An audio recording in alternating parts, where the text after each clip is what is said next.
Hi friends, പുതിയൊരു വീഡിയോയിലേക്ക് എല്ലാ കൂട്ടുകാർക്കും സ്വാഗതം. ഇന്ന് കുറച്ച് നെത്തോലി കിട്ടിയിട്ടുണ്ട് കേട്ടോ.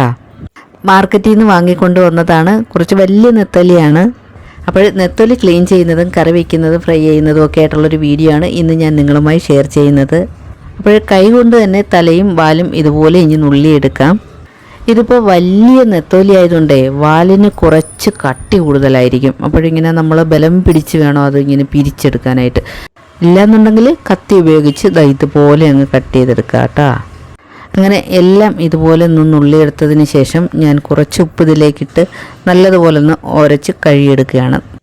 ഈ കല്ലുപ്പിട്ട് കഴുകുന്നത് കൊണ്ട് ഈ മീനിൻ്റെ സ്മെല്ല് കുറച്ചൊക്കെ ഒന്ന് പോയി കിട്ടാൻ സഹായിക്കും കേട്ടോ. അതിനുശേഷം 3-4 വെള്ളം നല്ലതുപോലെ ഒന്ന് കഴുകിയെടുത്താൽ മതി. നന്നായിട്ട് ക്ലീൻ ചെയ്തതിന് ശേഷം ഞാൻ കുറച്ച് ഭാഗം ഫ്രൈ ചെയ്യുന്നതിന് വേണ്ടി എടുത്തു വെച്ചിട്ടുണ്ട്. ഈ മീൻ തേങ്ങ അരച്ചാണ് ഞാൻ കറി വയ്ക്കാൻ പോകുന്നത്. തേങ്ങ അരച്ച് ഒരു പച്ചമാങ്ങ കിട്ടിയിട്ടുണ്ട്. അപ്പോൾ പച്ചമാങ്ങയും ചേർത്താണ് ഞാൻ ഈ കറി വയ്ക്കാൻ പോകുന്നത്. ഫ്രൈ ചെയ്യുന്നതിന് വേണ്ടിയിട്ട് ഞാൻ കുറച്ച് മുളക് പൊടി ചേർത്ത് കൊടുക്കുകയാണ്. കൂടെ തന്നെ കുറച്ച് കുരുമുളക് പൊടിയും മഞ്ഞൾപ്പൊടിയും കുറച്ച് ഉപ്പുനീരും കൂടി ചേർത്ത് നല്ലതുപോലെ ഒന്ന് മിക്സ് ചെയ്ത് കൊടുക്കാം. നല്ലതുപോലെ ഒന്ന് യോജിപ്പിച്ചതിന് ശേഷം 10 മിനിറ്റ് സമയം കഴിഞ്ഞ് നമുക്കിത് ഫ്രൈ ചെയ്തെടുക്കാം കേട്ടോ. അതിനുശേഷം ചൂടായ പാനിലേക്ക് കുറച്ച് വെളിച്ചെണ്ണ ഒഴിച്ചിട്ട് വെളിച്ചെണ്ണ നന്നായിട്ട് ചൂടായി വരുമ്പോൾ ഈ മീൻ ഓരോന്നായി പറക്കി വെച്ച് കൊടുക്കാം. ഇതവിടെ നിന്ന് ഫ്രൈ ആവുന്ന സമയം കൊണ്ട് നമുക്ക് കറി തയ്യാറാക്കാം കേട്ടോ. അതിന് വേണ്ടിയിട്ട് ഞാൻ ഇവിടെ തേങ്ങ ചിരകി എടുത്തിട്ടുണ്ട്. തേങ്ങ 1.5 കപ്പ് അളവിലാണ് എടുത്തിട്ടുള്ളത്. ഇനി ഇതിലേക്ക് കുറച്ച് മുളക് പൊടിയും മല്ലിപ്പൊടിയും മഞ്ഞൾപ്പൊടിയും ഒക്കെ ചേർത്ത് കൊടുക്കാം കേട്ടോ. 1.5 ടേബിൾ സ്പൂൺ അളവിൽ മുളക് പൊടിയും 1 ടേബിൾ സ്പൂൺ അളവിൽ മല്ലിപ്പൊടി 1/2 ടീസ്പൂൺ അളവിൽ മഞ്ഞൾപ്പൊടിയും കൂടി ചേർത്ത് കൊടുക്കുക. അതിനുശേഷം കുറച്ച് ചെറിയ ഉള്ളിയും കുറച്ച് കറിവേപ്പിലയും കൂടി ചേർത്ത് നല്ലതുപോലെ ഒന്ന് മിക്സ് ചെയ്തെടുക്കാം. നല്ലതുപോലെ ഒന്ന് യോജിപ്പിച്ച് കൊടുത്ത ശേഷം മിക്സിയുടെ ജാറിലേക്കിട്ട് കുറച്ച് വെള്ളവും കൂടി ഒഴിച്ച് നമുക്കിത് നല്ല സ്മൂത്തായിട്ട് തന്നെ അരച്ചെടുക്കണം. വീഡിയോ കണ്ടുകൊണ്ടിരിക്കുന്ന സമയത്ത് നിങ്ങൾക്ക് ഇഷ്ടമാവുകയാണെങ്കിൽ ഒന്ന് ലൈക്ക് ചെയ്തേക്കണേ. അതുപോലെ ആദ്യമായിട്ട് കാണുന്നവരാരെങ്കിലും ഉണ്ടെങ്കിൽ സബ്സ്ക്രൈബ് ചെയ്തൊന്ന് കൂട്ടാക്കാനും മറന്നു പോകരുത്. നല്ലതുപോലെ അരച്ചെടുത്ത ശേഷം ഈ അരപ്പ് മൺചട്ടിയിലേക്ക് ചേർത്ത് കൊടുക്കാം. ഞാൻ നേരത്തെ ഫ്രൈ ചെയ്യാനുള്ള അരപ്പ് പുരട്ടി വെച്ചിരുന്ന ആ ചട്ടിയാണിത്. അതിലേക്കങ്ങ് ഒഴിച്ചു കൊടുക്കാം. കുറച്ച് വെള്ളവും കൂടി ഒഴിച്ച് കലക്കി ഇതിലേക്കങ്ങ് ചേർത്ത് കൊടുക്കാം.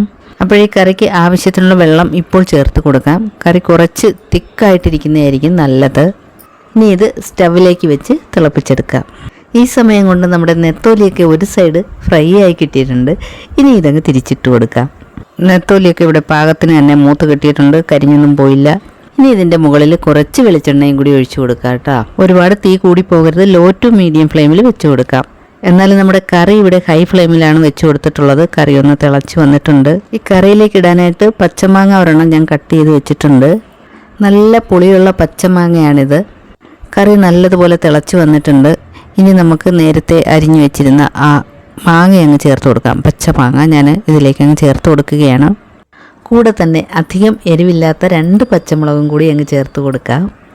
ഇനി കറി നല്ലതുപോലെ ഒന്ന് തിളച്ച് ഒന്ന് ചെറുതായിട്ടൊന്ന് കുറുകി വരുന്നത് വരെ ഒന്ന് വെയിറ്റ് ചെയ്യാം. ഒരു 2 മിനിറ്റ് സമയം കഴിയുമ്പോൾ മാങ്ങയൊക്കെ പകുതി വെന്ത് കിട്ടും.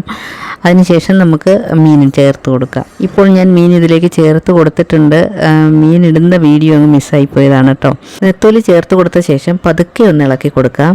നമ്മൾ ഇതുവരെ ഈ കറിക്ക് ഉപ്പൊന്നും ചേർത്തില്ലായിരുന്നു. തിളച്ച് വരുമ്പോൾ നമുക്കിതിലേക്ക് കുറച്ച് ഉപ്പ് ചേർത്ത് കൊടുക്കാം. ഞാനിവിടെ ഉപ്പ് നീരാണ് ചേർത്ത് കൊടുക്കുന്നത് കേട്ടോ. ഉപ്പ് ചേർത്ത് കൊടുത്ത ശേഷം പതുക്കെ ഒന്ന് ഇളക്കി കൊടുക്കാം.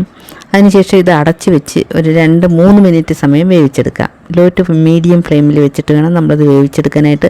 ഒരു 3 മിനിറ്റ് സമയം കഴിഞ്ഞ് അതൊന്ന് തുറന്ന് നോക്കി കറിയൊക്കെ നല്ലതുപോലെ വെന്ത് എണ്ണയൊക്കെ തെളിഞ്ഞ് വന്നിട്ടുണ്ട്. ഇനി ഈ കറിക്ക് ടേസ്റ്റ് കൂടുന്നതിന് വേണ്ടിയിട്ട് താളിച്ച് ചേർക്കാം. നോക്കൂ, ഇപ്പോൾ നല്ല കുറുകിയ ചാറോട് കൂടിയ നല്ല ടേസ്റ്റായിട്ടുള്ള മാങ്ങയിട്ട് വെച്ച നെത്തോലിക്കറി റെഡി ആയിട്ടുണ്ട്. അപ്പോൾ നെത്തോലിയൊന്നും പൊടിഞ്ഞു പോയിട്ടില്ല, നല്ല പെർഫെക്റ്റായിട്ട് തന്നെ വെന്ത് കിട്ടിയിട്ടുണ്ട്. അപ്പോഴെല്ലാവർക്കും ഇഷ്ടമായി കാണുമെന്ന് വിശ്വസിക്കുന്നു. വീഡിയോ ഇഷ്ടമായെങ്കിൽ നിങ്ങളുടെ ഫാമിലിക്കും ഫ്രണ്ട്സിനും കൂടി ഒന്ന് ഷെയർ ചെയ്യാൻ മറക്കരുത്. അതുപോലെ തന്നെ നിങ്ങളുടെ വിലയേറിയ അഭിപ്രായം കൂടി അറിയിക്കണം.